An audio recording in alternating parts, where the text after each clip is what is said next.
Hola, ¿cómo andan? Bienvenidos. Aquí estamos comenzando una nueva emisión de Agro ATP, información agroalimentaria apta para todo público a través de www.radiochacra.com.ar y en Spotify y YouTube, donde también somos Agro ATP. Esta es la emisión número 301. Empezamos una nueva centena en Agro ATP.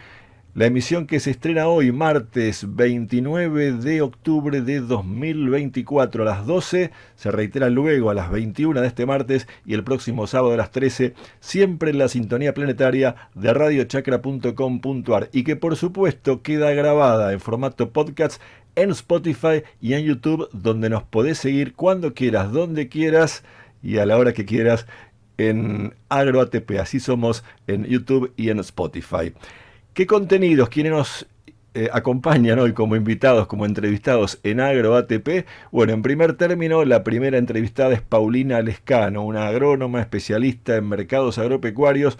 Nos va a contar su visión sobre cuáles son las oportunidades, las opciones de siembra que se le abren al productor luego de las bendecidas lluvias que en los últimos días regaron buena parte del área agrícola nacional, la productora de granos, especialmente la pampa húmeda, donde, bueno, realmente se dio vuelta la taba y cambia la posibilidad de sembrar algo que venía complicado antes de esas lluvias. Segundo entrevistado, Juan Pedro Cañoli, jefe de elaboración de Cañole, el salame de Tandil Cañoli, eso quiero decir, nos va a contar de qué va el sexto Festival Chacinar, sexta edición de este festival del salame y el cerdo tandilero que se hace en Tandil este viernes 2 y sábado y domingo 3, viernes 2 y domingo 3, este fin de semana en Tandil, en la provincia de Buenos Aires. Tercera nota con Roberto Domenech, presidente del Centro de Empresas Procesadoras Avícolas. El tema que hablamos con él es el aumento de las exportaciones avícolas tras la superación de la influenza aviar en la Argentina.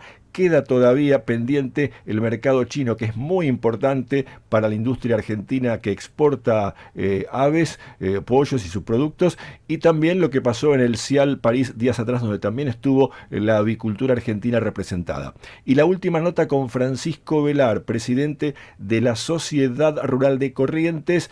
Desde Corrientes y desde el NEA, como también desde la Patagonia, están advirtiendo, alertando sobre el peligro de las especies exóticas invasoras que perjudican a la agricultura, a la ganadería en Corrientes, a la ganadería, al arroz. Bueno, de este tema nos va a hablar Francisco Velar. Habrá noticias, por supuesto, al final del programa. Hoy la despedida musical es con el salmón, Andrés Calamaro. Y a esta hora, al comienzo de cada emisión de Agro ATP, tenemos este comentario editorial, este análisis que ya comienzo a compartirles.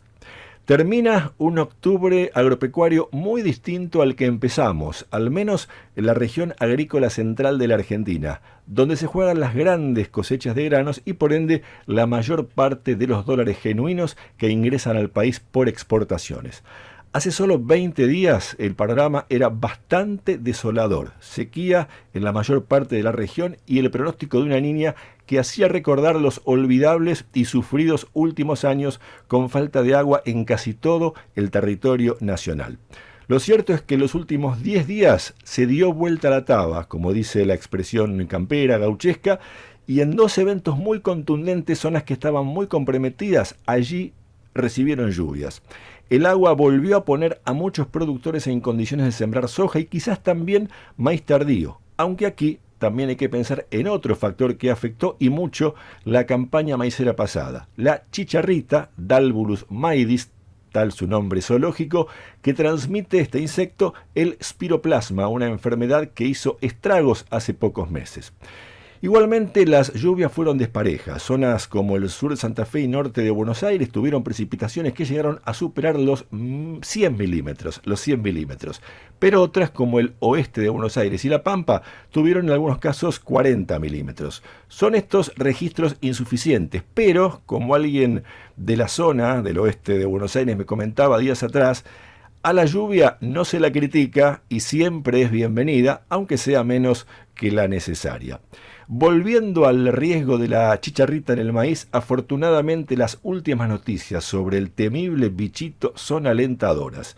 Según el último informe de la Red Nacional de Monitoreo del Albulus Maidis que coordina Maizar, la Asociación del Maíz y Sorgo Argentino, creció la proporción de localidades sin captura de chicharrita en las trampas que se ponen para medirlas. Incluso en 3 regiones donde ya hay maíz sembrado, esto se verifica. Solo el NOA, dice el informe, registró un ligero crecimiento, aunque con 90% menos de chicharritas que hace un año. Finalmente, el informe advierte algo central. Para consolidar una campaña exitosa de maíz será clave monitorear y llevar adelante un manejo integrado de plagas, algo que implica estar muy atentos a productores y agrónomos. Igualmente queda claro que la cosecha de maíz será menor a la de la última campaña, entre un 15 a 20% según distintas estimaciones. Esto sucedería en parte por los lotes de primera que no se sembraron en septiembre por falta de humedad, y en parte también por los productores que, pese a las buenas noticias que dan los monitoreos de chicharrita, no se animarían a sembrar maíz tardío para no correr riesgos. Cambiando de tema, pero a propósito de lo que pueda ser la próxima cosecha de granos, más allá del maíz, un factor que siempre aumenta el costo argentino y le baja el precio al productor es el costo del transporte, que se incrementa a medida que los campos se alejan de los puertos, mayoritariamente, como ustedes saben, ubicados en el Gran Rosario, en el sur de Santa Fe. Justamente en los últimos días, el gobierno nacional anunció la privatización del ferrocarril Belgrano Cargas, una empresa que en realidad son 3 líneas ferroviarias. La original Belgrano, de trocha angosta, que ni en los años 90, durante la presidencia de Carlos Menem, se pudo privatizar, más las líneas Urquiza y San Martín. Estas 2 últimas fueron privatizadas en aquella época y luego el Estado las debió volver a operar luego de que las empresas privadas a cargo de estas líneas se retiraran tras una muy mala gestión. Más allá de las denuncias mediáticas de agujeros negros y sobre el exceso de personal en el Belgrano Cargas que se escucharon por estos días, que pueden ser ciertas, hay que decirlo, hay algo que es importante y no se dice.